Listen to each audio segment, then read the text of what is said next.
വിദ്യാഭ്യാസം ഉള്ള ഒരാളെ വേണം വിദ്യാഭ്യാസം മന്ത്രി, അല്ലെങ്കിൽ പിന്നെ വിദ്യാഭ്യാസം ഉള്ള ഒരാളെയാണല്ലോ വിദ്യാഭ്യാസ മന്ത്രിയായിട്ട് എടുക്കാനുള്ളത്. നമുക്ക് വിവരം കെട്ട മന്ത്രിയെ വേണോ വിവരമുള്ള മന്ത്രിയെ വേണോ എന്നുള്ള ചോദ്യമാണ്. അതിന്റെ നമുക്ക് ആ ആർഗ്യുമെന്റ് ഈസ് ഓവർ. ഇപ്പം കേരള സ്റ്റാർട്ടപ്പ് മിഷനിലുള്ളതെന്ന് പറഞ്ഞാൽ അത്രയും ഇഡിയറ്റ്സ് ആണ്. അത് പറയുമ്പോ തലയിൽ കൂടെ പാസ്സാവണമെങ്കിൽ തലയ്ക്കകത്തൊരു ഓമ് വേണം. അത് ഇങ്ങനെ പോകണം, ഇങ്ങനെ പോയാൽ വർക്കാവത്തില്ല. ശ്രീചിത്ര ഇൻസ്റ്റിറ്റ്യൂട്ട് കൂടെ ചേർന്ന് ഞങ്ങളുടെ ഒരു ഫ്രണ്ടിന്റെ പേറ്റന്റ് ഉൾപ്പെടെ അടിച്ചു മാറ്റിയിട്ടുണ്ട്. ആർസി വന്നു കഴിഞ്ഞാൽ ഉറപ്പായിട്ടും ഇവിടെ ഒരു മാറ്റം ഉണ്ടാവുമെന്ന് നമുക്ക് തോന്നുന്നുണ്ടെന്നല്ല ഇതേപോലത്തെ ഒരു പേഴ്സണെ ഇനി കിട്ടത്തില്ല. ഡേറ്റാ സെന്ററിന്റെ കാര്യം പറഞ്ഞാൽ മൊബൈൽ ഡേറ്റ ആണോ എന്ന് ചോദിക്കുന്ന വിദ്യാഭ്യാസ മന്ത്രിയാണ് ഇപ്പോൾ ഉള്ളത്. പക്ഷെ അത് നടക്കത്തില്ല. ഞങ്ങൾക്ക് ടെക്നോളജി അറിയാന്നുള്ള ലീഡേഴ്സ് വേറെ ഉണ്ട്. അവര് വന്നത് എന്ത് ചെയ്തോളൂ, ഇത് മൊത്തം റീഡിസൈൻ ചെയ്തോളൂ. CPM-ന്റെ പാർട്ടി ഫണ്ടിലോട്ട് പോയി ബാക്കിയുള്ളതാണ് പാവം ഇവര് ഈ സ്കൂളുകളിലും കോളേജുകളിലും എത്തിച്ചിട്ടുള്ളത്. ഞാൻ ആദ്യം ഇൻഷ്യലി മേയർ വന്നപ്പോൾ നമുക്ക് വേറെ ആളാണല്ലോ ആദ്യം പറഞ്ഞത്, വന്നതിന്റെ ഒരു വിഷമം ഉണ്ടായിരുന്നു. പക്ഷെ ആള് വന്നു കഴിഞ്ഞു, എക്സിക്യൂഷന്റെ speed. We need to change. If we need the change, we need the people who are visionary and who is understanding and who have a proper mission to execute. Rajeev ചന്ദ്രശേഖരന് എന്തിനാ പട്ടി കൊടുത്തത്? അതായത് ഞങ്ങൾ വിദ്യാർത്ഥികളാണ്. അപ്പോൾ ഞങ്ങളുടെ ഭാഗത്തുനിന്ന് ഞങ്ങളുടെ മേഖലയിൽ, അതായത് വിദ്യാർത്ഥികൾക്ക് വേണ്ടി യാതൊന്നും ചെയ്യാത്തൊരു സർക്കാരാണ് നിലവിലൂടെ ഉള്ളത്. PR വർക്ക് നടത്തുന്ന മാത്രം ചെയ്യുന്ന ഒരു വിദ്യാഭ്യാസ മന്ത്രി. അതിൽ നിന്ന് വ്യത്യസ്തമായി ഇവിടെ തൊഴിൽ സൃഷ്ടിക്കുവാൻ ഇവിടെ ആരും തയ്യാറല്ല. രാജ്യത്ത് തന്നെ ഏറ്റവും കൂടുതൽ തൊഴിലില്ലായ്മ ഉള്ള സംസ്ഥാനങ്ങളിലൊന്നാണ് കേരളം. തൊഴിൽ നിരക്ക് ചിലപ്പോൾ കൂടുതലായിരിക്കാം, പക്ഷേ ഇവിടെ തൊഴിൽ സൃഷ്ടിക്കാൻ ഇവരാരും തയ്യാറാവുന്നില്ല. അതിലുപരി ഞങ്ങളുടെ പ്രശ്നങ്ങൾ നേരിടാൻ ആരും ഇവിടെ ഇല്ല. യൂണിവേഴ്സിറ്റി തലത്തിലാണെങ്കിലും ചില വിദ്യാർത്ഥി സംഘടനകൾ നടത്തുന്ന കോപ്രായത്തരമാണ് കാണുന്നത്.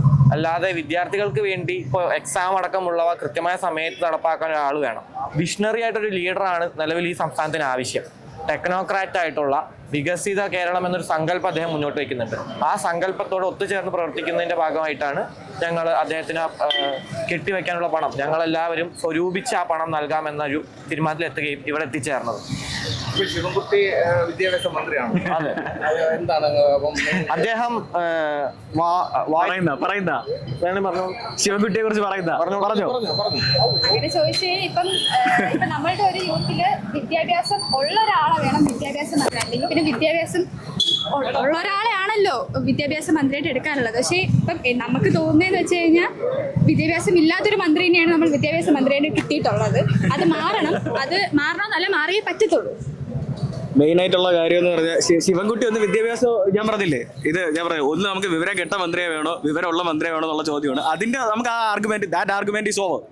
നമുക്ക് സെക്കൻഡ് ആർഗ്യുമെന്റ് എന്ന് പറഞ്ഞാൽ കേരള സ്റ്റാർട്ടപ്പ് മിഷൻ പ്രോപ്പറായിട്ട് റൺ ചെയ്യണം. ഇപ്പം കേരള സ്റ്റാർട്ടപ്പ് മിഷനിലുള്ളതെന്ന് പറഞ്ഞാൽ അത്രയും ഇഡിയറ്റ്സ് ആണ്. നമുക്ക് ഇവരെ അത്രയും റീപ്ലേസ് ചെയ്തിട്ട് പുതിയൊരു സിസ്റ്റവും മാനേജ്മെന്റും കേരള സ്റ്റാർട്ടപ്പ് മിഷനിൽ കൊണ്ടുവരണം. അല്ലാതെ ഞാൻ പറഞ്ഞില്ലേ, ഞങ്ങൾ ഫസ്റ്റ് ചെന്നപ്പോൾ തന്നെ അവർ പറഞ്ഞെന്ന് പറഞ്ഞാൽ ഒരു വലിയൊരു 5,000 രൂപയുടെ എമൗണ്ട് വെച്ച് പെർ മന്ത് കെട്ടി വെച്ചുകൊണ്ടിരിക്കണം. ഞങ്ങൾ സ്റ്റാർട്ടപ്പിലോട്ട് ഇൻവെസ്റ്റ് ചെയ്യുമോ കേരള സ്റ്റാർട്ടപ്പ് മിഷന്റെ ഇൻഫ്രാസ്ട്രക്ചറിന് വേണ്ടി ഇൻവെസ്റ്റ് ചെയ്യുമോ? ഇവിടെ ഞാൻ മുംബൈയിലായിരുന്നപ്പോൾ അവർ അവിടെ നമുക്ക് ഈ സ്റ്റാർട്ടപ്പിന്റെ ഇൻഫ്രാസ്ട്രക്ചർ ക്രിയേറ്റ് ചെയ്യും. ഇത് നമുക്ക് കേരള സ്റ്റാർട്ടപ്പ് മിഷനിൽ ക്രിയേറ്റ് ചെയ്തില്ല. അപ്പം ഞങ്ങൾ വിചാരിച്ചെന്ന് പറഞ്ഞാൽ ഇവിടെ ഒരു സ്റ്റാർട്ടപ്പ് മിഷന് രാജീവ് ചന്ദ്രശേഖരനെ പോലെ ഒരാൾ വരണം. അത് എന്ത് ചെയ്യണം? ആർട്ടിഫിഷ്യൽ ഇന്റലിജൻസ് അറിയാന്നുള്ള ഒരാളായിരിക്കണം വരേണ്ടത്. ചിപ്പ് ഡിസൈനിങ്ങിൽ നിന്നൊരു മനുഷ്യനാണ് രാജീവ് ചന്ദ്രശേഖർ. അപ്പോൾ നമ്മൾ പറയുന്ന കാര്യം മനസ്സിലാവും. അത് പറയുമ്പോൾ തലയിൽ കൂടെ പാസ്സാവണമെങ്കിൽ തലയ്ക്കകത്തൊരു ഓമ് വേണം. അത് ഇങ്ങനെ പോകണം, ഇങ്ങനെ പോയാൽ വർക്കാവത്തില്ല. അപ്പം രാജീവ് ചന്ദ്രശേഖർ ജിക്ക് മാത്രമേ അത് പറ്റത്തുള്ളൂ. അപ്പോൾ കേരള സ്റ്റാർട്ടപ്പ് മിഷനെ നമുക്ക് എന്ത് ചെയ്യണം? ഒന്ന് റീപ്ലേസ് ചെയ്യണം, റീഡിസൈൻ ചെയ്യണം. അതിന് ഞങ്ങളെ കൊണ്ട് സിംബോളിക്കായിട്ട് കൊടുത്തതാണ്. ഞങ്ങൾക്ക് കേരള സ്റ്റാർട്ടപ്പ് മിഷനിൽ ഒരു ചേഞ്ച്. ഞാൻ IIT ഡൽഹി ചാമ്പ്യനാണ്. അപ്പോൾ ഞാൻ വന്നത് തന്നെ ഇത് നമ്മൾ അവരെ വിചാരം എന്ന് പറഞ്ഞാൽ ഞങ്ങളെ ജസ്റ്റ് എന്ത് ചെയ്യാം, ഈ അവരെ നെറ്റ്വർക്കിലുള്ള ആൾക്കാർക്ക് മാത്രം കൊടുത്തിട്ട് ചവിട്ടി വെളികളായെന്നാണ്. പക്ഷെ അത് നടക്കത്തില്ല. ഞങ്ങൾക്ക് ടെക്നോളജി അറിയാന്നുള്ള ലീഡേഴ്സ് വേറെ ഉണ്ട്. അവർ വന്നത് എന്ത് ചെയ്തോളൂ, ഇത് മൊത്തം റീഡിസൈൻ ചെയ്തോളൂ. മുംബൈയിൽ നിന്നുള്ള സ്റ്റാർട്ടപ്പിന്റെ എല്ലാവരും ഇനി എന്ത് ചെയ്യണം? ഞാൻ പറഞ്ഞില്ലേ, അവർ കേരളത്തിലേക്ക് വരും. ഇനി റീഡിസൈൻ ചെയ്യും. കൃത്യമായ മാറ്റം ആവശ്യമാണോ അവിടെ വികസിത കേരളം എന്ന് അദ്ദേഹം മുന്നോട്ട് വയ്ക്കുന്ന സങ്കല്പം ഞങ്ങളെപ്പോലുള്ള യുവാക്കളും ഏറ്റെടുക്കാൻ തയ്യാറാണ്. മാറ്റം അത് അനിവാര്യമാണ്. ആ മാറ്റത്തിന് വേണ്ടി ഫ്രീ RCയുടെ ഒപ്പം നിൽക്കുന്നു എന്നാണ് ഞങ്ങൾക്ക് പറയാനുള്ളത്. ലൈഫ് ടൈം ചാൻസ് അല്ലേ ചേട്ടാ? 5 വർഷമായിട്ട് ശിവൻകുട്ടി ഒന്നും ചെയ്തില്ല. അദ്ദേഹം PR വർക്കിന് വേണ്ടി പലതും ചെയ്യുന്നുണ്ട്, അല്ലാതെ മറ്റു യാതൊരു കാര്യവും ഇല്ല. കാരണം വ്യക്തമായി പറയാം, അദ്ദേഹം പറയുന്നുണ്ട് പല സ്കൂളുകളിലും കോളേജുകളിലും അദ്ദേഹം പല വികസന പദ്ധതികൾ നടപ്പാക്കിയെന്ന്. ഇതിൽ കൃത്യം അനുവദിച്ച ഫണ്ടല്ല പല സ്കൂളുകളിലും കോളേജുകളിലും എത്തിയിട്ടുള്ളത്. CPM-ന്റെ പാർട്ടി ഫണ്ടിലോട്ട് പോയി ബാക്കിയുള്ളതാണ് പാവം ഇവര് ഈ സ്കൂളുകളിലും കോളേജുകളിലും എത്തിച്ചിട്ടുള്ളത്. അപ്പോൾ വേണ്ടത്ര രീതിയിലുള്ള ഒരു പുരോഗമനമൊന്നും ഇല്ല. അതിലുപരി ഒരു തൊഴിൽ സൃഷ്ടിച്ചെടുക്കാൻ നമ്മുടെ സംസ്ഥാന സർക്കാർ വളരെയധികം പിന്നോട്ട് പോയിട്ടുണ്ട്. ഇപ്പോൾ ശ്രീ രാജീവ് ജി, അദ്ദേഹം മുൻ തൊഴിൽ മന്ത്രിയായിരുന്ന ഒരു വ്യക്തിയാണ്. അദ്ദേഹത്തെ പോലെ ഒരാൾ ഉയർന്നു വരികയാണെങ്കിൽ സംസ്ഥാന വ്യാപകമായി വലിയ തോതിലുള്ള തൊഴിൽ ദാതാക്കളായ ഞങ്ങളെപ്പോലുള്ള യുവാക്കൾക്ക് തൊഴിൽ സൃഷ്ടിക്കുവാൻ അദ്ദേഹത്തിന് സാധിക്കും. അദ്ദേഹം ഒരു വിഷണറി ഉള്ള ഒരു ലീഡറാണ്. അദ്ദേഹം മുന്നോട്ട് വയ്ക്കുന്ന കുറച്ച് ഐഡിയാസ് ഉണ്ട്, ഇതുവരെ നമ്മൾ കേട്ടിട്ടില്ലാത്തൊരു ഫ്രഷ് ഐഡിയാസ്. അതിലൊക്കെ ഉപരി അദ്ദേഹം ഒരു പൂർണ്ണസമയ രാഷ്ട്രീയക്കാരനല്ല, നമുക്ക് എല്ലാവർക്കും അറിയാം. അദ്ദേഹം ഒരു ടെക്നോക്രാറ്റ് ആയിട്ടുള്ള ഒരു ബിസിനസ്സുകാരനാണ്. ആ മേഖലയിൽ സ്വയം കഴിവ് തെളിയിച്ചൊരു വ്യക്തിയാണ്. ഇവിടെയുള്ള പല രാഷ്ട്രീയക്കാരും എന്തുവാണ്, രാഷ്ട്രീയം എന്നത് തൊഴിലാക്കി മാറ്റിയവരാണ്. അതിൽ നിന്ന് വ്യത്യസ്തനായ ഒരാൾ ഉയർന്നു വരുമ്പോൾ അദ്ദേഹത്തെ സപ്പോർട്ട് ചെയ്യുക എന്നത് ഞങ്ങൾ ഓരോ വിദ്യാർത്ഥികളുടെയും കടമയാണ്. ഞങ്ങളെ ഈ കാര്യത്തിലെന്ന് പറഞ്ഞാൽ ഇപ്രാവശ്യം ഞാൻ രാജീവ് ജി പറഞ്ഞിട്ടുണ്ടായിരുന്നു അതിൻ്റെ അകത്ത് എന്തുവാ, നമുക്ക് സ്റ്റാർട്ടപ്പിലേക്ക് എക്കോസിസ്റ്റത്തിലുള്ള ഒരാൾക്കെന്ന് പറയുമ്പോൾ അവർ കടന്നു വരുമ്പോൾ സ്റ്റാർട്ടപ്പ് എക്കോസിസ്റ്റത്തിൽ, അതായത് കഴിവുള്ളവർ വന്നാൽ അവരെ സപ്പോർട്ട് ചെയ്യുമെന്ന് പറഞ്ഞു. ഞാൻ IIT ഡൽഹി ചാമ്പ്യനാണ്, ഞാൻ ജയിച്ചു, ഞാൻ വന്നു. അപ്പോൾ എനിക്കുള്ളൊരു സപ്പോർട്ട് രാജീവ് ജി തന്നു. ഞങ്ങൾ ക്യാഷ് ഉണ്ട്. ഇപ്പം ഞാനിപ്പോൾ കേരള സ്റ്റാർട്ടപ്പ് മിഷനിലാണ് പോയിട്ട് ഇപ്പോൾ 5000 രൂപ ഓഫർ ചെയ്തെങ്കിൽ അതിപ്പോൾ തിരിച്ചു കിട്ടുമെന്ന് തോന്നുന്നില്ല. ഞങ്ങളിപ്പോൾ രാജീവ് ജിക്ക് കൊടുത്ത് ആ സാധനം അതുപോലെ തിരിച്ചു തന്നെ വന്നു. കണ്ടല്ലോ, ഞങ്ങളപ്പോൾ ഒരുമിച്ച് കൊടുത്തതാ. അപ്പോൾ 5000 രൂപ വെച്ച് ഞങ്ങൾ ഒരു മാസം ഈ കേരള സ്റ്റാർട്ടപ്പ് മിഷന്റെ ഇൻഫ്രാസ്ട്രക്ചറിലേക്ക് കെട്ടിവെക്കുക അല്ലാതെ ചെയ്യും. ഇതൊക്കെ ഒരു ചോദ്യമാണ്. അതായത് ഇവിടെ സ്റ്റാർട്ടപ്പ് എന്ന് പറയുകയും ആ സ്റ്റാർട്ടപ്പിന് വേണ്ടി ഒന്നും ചെയ്യാതിരിക്കുകയും പിന്നീട് ഇദ്ദേഹത്തെ പോലുള്ള ഒരു മറ്റ് സംസ്ഥാനങ്ങളിൽ നിന്ന് വന്നിട്ട് പോലും വേണ്ടത്ര പരിഗണന പോലും കൊടുക്കാത്ത ഒരു ഗവൺമെന്റ് ആണ്. ഇവിടെ വികസനമാണോ വേണ്ടത് അതോ അവരുടെ വ്യക്തിപരമായ ലാഭമാണോ വേണ്ടത്? അതും ഞാൻ Mumbai national institute of securities market, അത് ഓഹരി വിപണിയുടെ മാർക്കറ്റ്, ഞാൻ അവിടെയാണ് പഠിച്ചത്. ഞാൻ അവിടെ നിന്ന് ഈ ഡയറക്ടറിന് അവിടെ ഞങ്ങൾക്ക് ഒരു ഗസ്റ്റ് ലെക്ചറായിട്ട് വന്ന ഡയറക്ടറിനാണ് ഞങ്ങൾ ഇത് പിച്ച് ചെയ്തത്. ഞാൻ എൻ്റെ ആശയങ്ങൾ പിച്ച് ചെയ്തത്. അപ്പോൾ ആള് പറഞ്ഞു കേരള സ്റ്റാർട്ടപ്പ് മിഷൻ എല്ലാ ഇൻഫ്രാസ്ട്രക്ചറും ഉണ്ട്, കൊച്ചി വേൾഡിലെ ടോപ്പ് നോച്ച് ആണ്, അതുപോലെ തന്നെ ട്രിവാൻഡ്രത്തും അതിനുള്ള നിങ്ങൾക്ക് ട്രെയിനിങ് തരും, എല്ലാം തരും, ആശയം മതി അതാണെന്നൊക്കെ പറഞ്ഞു. ഞങ്ങൾ കൊണ്ടുപോയി. ഞങ്ങളെ മാത്രമല്ല, ശ്രീചിത്ര ഇൻസ്റ്റിറ്റ്യൂട്ട് കൂടെ ചേർന്ന് ഞങ്ങളുടെ ഒരു ഫ്രണ്ടിന്റെ പേറ്റന്റ് ഉൾപ്പെടെ അടിച്ചു മാറ്റിയിട്ടുണ്ട്. ഇതാണ് ഇന്നത്തെ കേരള സ്റ്റാർട്ടപ്പ് മിഷന്റെ അവസ്ഥ. We need to change. If we need the change, we need the people who are visionary and who is understanding and who have a proper mission to execute. മാറ്റം വേണോ, നിലവിൽ അദ്ദേഹം RC വേണം, അതാണ് അവസ്ഥ. എന്താണ് നിങ്ങൾ RC സപ്പോർട്ട് ചെയ്യണമല്ലോ? ഇപ്പം ടെക്നോളജി വെച്ച് നോക്കുകയാണെങ്കിൽ എല്ലാവർക്കും അറിയാം മാറ്റം കൊണ്ടുവരണം, മാറ്റം വേണമെന്ന് പറയുന്നതല്ലാണ്ട് ഇവിടെ പ്രത്യേകിച്ച് ഒന്നും നടക്കുന്നത് നമ്മൾ കാണുന്നില്ല.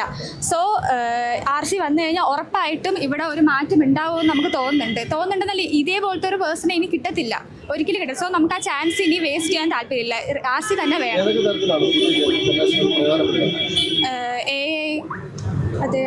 AI പോലെയുള്ള അല്ലെങ്കിൽ ടെക്നോളജി പരമായിട്ടുള്ള കാര്യങ്ങളൊക്കെ അദ്ദേഹത്തിനുള്ള മികവ് നമുക്ക് എല്ലാവർക്കും അറിയാം. അപ്പൊ അത്തരത്തിലുള്ള വിഷയങ്ങൾ നിലവിലെ വിദ്യാഭ്യാസ മന്ത്രിക്ക് എത്രത്തോളം അറിവുണ്ടെന്ന് നമുക്ക് ആർക്കും അറിയത്തില്ല. അദ്ദേഹം അതിനു വേണ്ടി പ്രവർത്തിച്ചാൽ ഇതുവരെ കണ്ടിട്ടുമില്ല. ഞാനിപ്പോ ഒരു കാര്യം ചോദിക്കട്ടെ, ടെക്നോളജിപരമായിട്ടുള്ള കാര്യങ്ങൾ വിദ്യാഭ്യാസ മന്ത്രിക്ക് അറിയത്തില്ലെന്നാണ്? ആബ്സല്യൂട്ട്ലി. ഞാനിപ്പോ ഡേറ്റാ സെന്റർ ചോദിക്കുന്ന മന്ത്രിയാണ്. ഡേറ്റാ സെന്ററിന്റെ കാര്യം പറഞ്ഞാൽ മൊബൈൽ ഡേറ്റ ആണോ എന്ന് ചോദിക്കുന്ന വിദ്യാഭ്യാസ മന്ത്രിയാണ് ഇപ്പോൾ ഉള്ളത്. അത് അക്കങ്ങൾ കൂട്ടി എണ്ണ ശേഷിയില്ലാത്തൊരു മന്ത്രിയാണ്. അതായത് 1970-കളിലെ ഉട്ടോപ്യൻ ആശയങ്ങളും വെച്ച് ഈ സംസ്ഥാനം ഭരിക്കുന്ന ഒരു വിദ്യാഭ്യാസ മന്ത്രിയാണ്. അതല്ല നമുക്ക് ആവശ്യമുള്ളത്.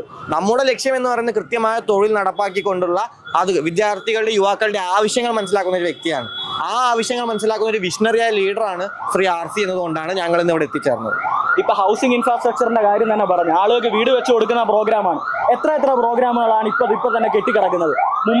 മുംബൈയിലുള്ള ഗവൺമെന്റ് ആണെങ്കിൽ അവരെന്ത് ചെയ്യുന്നു, അവിടെ ഹൗസിംഗ് ഇൻഫ്രാസ്ട്രക്ചറിന് വീട് വെച്ച് കൊടുക്കാൻ വരുന്ന ആൾക്കാരെ സപ്പോർട്ടാണ് ചെയ്യുന്നത്. ഇവിടെയാണെങ്കിലോ വീട് വെച്ച് കൊടുക്കാൻ വരുന്നവരെ ഡീമോട്ടിവേറ്റ് ആണ് ചെയ്യുന്നത്. ഇപ്പൊ ഞാൻ മേയറിന്റെ ഒരു പ്രസംഗം കണ്ടായിരുന്നു. അവരിടയ്ക്ക് വെച്ച് വയനാട്ടിലെ ഒരു ആൾക്ക് എന്ത് ചെയ്യാൻ, അവർക്ക് വയനാട്ടിൽ ഒരാൾക്ക് വീട് വെച്ച് കൊടുക്കാനുള്ള കാര്യം. ഞാൻ ആദ്യം ഇനിഷ്യലി മേയർ വന്നപ്പോൾ നമുക്ക് വേറെ ആളാണല്ലോ ആദ്യം പറഞ്ഞത്, വന്നതിൻ്റെ ഒരു വിഷമം ഉണ്ടായിരുന്നു. പക്ഷെ ആള് വന്നു കഴിഞ്ഞു.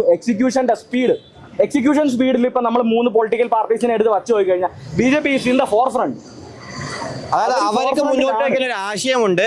അതിലുപരി ഇന്ന് ഈ രാജ്യം ഭരിക്കുന്ന BJP ആണ്. അതുകൊണ്ട് തന്നെ അവർ അധികാരത്തിൽ വരികയാണെങ്കിൽ തീർച്ചയായും ഒരു വലിയ തോതിലുള്ള മാറ്റം കൊണ്ടുവരാനും വലിയ തോതിലുള്ള ഡെവലപ്മെന്റ് പ്രൊജക്ട്സ് ഇവിടെ നടപ്പാക്കാനും നമ്മുടെ സംസ്ഥാനത്തുള്ള പുതിയ സർക്കാരുകൾക്ക് സാധിക്കും. അതിൽ ഇന്ത്യയിൽ തന്നെ IT മിനിസ്റ്റർ ആയിട്ടിരുന്ന ഒരാളാണിത്. അപ്പം നമുക്ക് ടെക്നോളജി അറിയാന്നുള്ളവർക്ക് അറിയാം ആളുടെ റേഞ്ച് ഏതാണെന്ന്. പക്ഷെ ബാക്കിയുള്ളവർക്ക് അത് അറിയത്തില്ല. അപ്പൊ ഈ ടെക്നോളജി അറിയാന്നുള്ളവരുടെ ഒരു റേഞ്ച് ഉണ്ട്. അപ്പം അല്ലാതെ ഇങ്ങനെ 4 അക്കം കൂട്ടി വായിക്കാൻ അറിയാത്തവന്മാരെയൊക്കെ നമുക്ക് പിടിച്ച് മന്ത്രിയാക്കാൻ പറ്റത്തില്ല. കോപ്പി അടിച്ച് പരീക്ഷ പാസ്സായവരാണോ അതോ കൃത്യമായ രീതിയിലുള്ള വിദ്യാഭ്യാസം ലഭിച്ചുകൊണ്ട് തൊഴിൽ നേടിക്കൊണ്ട് പിന്നീട് രാഷ്ട്രീയത്തിലേക്ക് ഇറങ്ങി ഇവിടെ പ്രവർത്തിക്കുന്നവരെയാണോ ഇപ്പോഴത്തെ യുവത്വത്തിന് ആവശ്യമെന്ന ചോദ്യത്തിന് ഉത്തരമാണ്, അതിന്റെ ഉദാഹരണമാണ് ശ്രീ രാജീവ് ചന്ദ്രശേഖരനെ നടത്തിയ അതൊരു സംശയം. തൃശ്ശൂർ ഒരു സിവിൽ എഞ്ചിനീയർ ഉണ്ടായിരുന്നല്ലോ കേട്ടോ. അവരിതുപോലെ ഇവർക്ക് മറ്റേ ഇവരെ കറപ്റ്റ് സിസ്റ്റം അവര് ഈ ഹൗസിംഗ് പ്രോജക്റ്റ് ഒക്കെ ചെയ്യുന്നതാണ്. അതെ, നമ്മൾ ഒട്ടേറെ ഉദാഹരണങ്ങൾ നമ്മുടെ മുന്നിലുണ്ട്. കണ്ണൂരിൽ ഒരു വ്യക്തി ആത്മഹത്യ ചെയ്യപ്പെട്ടു. ശ്രീ PP ദിവ്യ എന്ന് പറയുന്ന ഒരു CPM-ന്റെ ലീഡറിന്റെ ഭാഗത്തു നിന്നാണ് അത് ഉണ്ടായത്. പക്ഷേ RC ഇവിടെ മുന്നോട്ട് വയ്ക്കുന്ന ഒരു ആശയം നിങ്ങൾ എല്ലാവരും നോക്കൂ. അദ്ദേഹം മുന്നോട്ട് വയ്ക്കുന്ന കൃത്യമായ ഒരു ഡെവലപ്മെന്റൽ ഐഡിയ അദ്ദേഹം മുന്നോട്ട് വയ്ക്കുന്നുണ്ട്. എന്തൊക്കെ അദ്ദേഹം നടപ്പാക്കുമെന്ന് പറയുന്നുണ്ട്. ഇവിടെ ട്രിവാൻഡ്രത്ത് കോർപ്പറേഷൻ ഭരണം ലഭിച്ച ശേഷം ഞങ്ങൾ ലോ അക്കാഡമിയിലെ സ്റ്റുഡന്റുകളാണ്. ഞാൻ അതിന് മുമ്പേ പഠിച്ചതെന്ന് പറഞ്ഞാൽ national institute of securities market NISM ആണ്, മുംബൈ പാതാൾഗംഗയാണ്.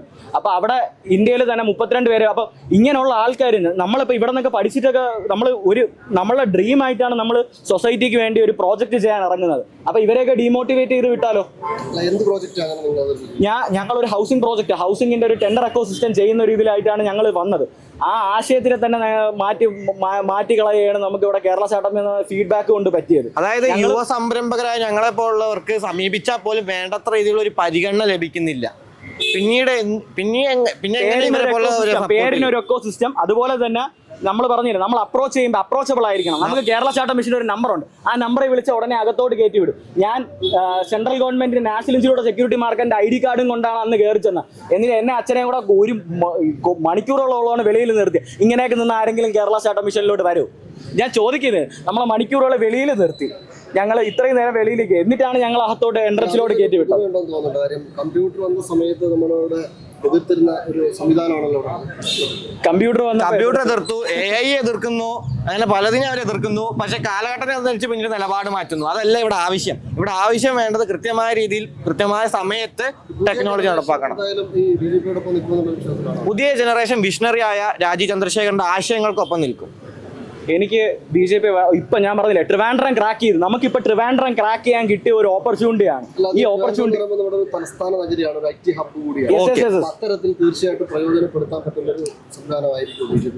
തീർച്ചയായും. Why Mumbai, why Bangalore, why Kerala, why Ahmedabad? അത് പറയണം. അഹമ്മദാബാദിലും ഗുജറാത്തിലും സൂറത്തിലും ഒക്കെ നടപ്പാക്കുന്ന രീതിയിലുള്ള ഡെവലപ്മെന്റ് പ്രോജക്ട്സ് എന്തുകൊണ്ട് കേരളത്തിൽ വരുന്നില്ല? അതിനുള്ള പ്രധാന കാരണം സംസ്ഥാന സർക്കാരിന്റെ കെടുകാര്യസ്ഥതയാണ്. കെൽട്രോൺ, ഞാൻ ജസ്റ്റ് ഒരു എക്സാമ്പിൾ പറയാം. കെൽട്രോൺ ഇവിടെ ഉണ്ടായിരുന്നില്ലേ? കെൽട്രോൺ എന്ത് പറ്റി?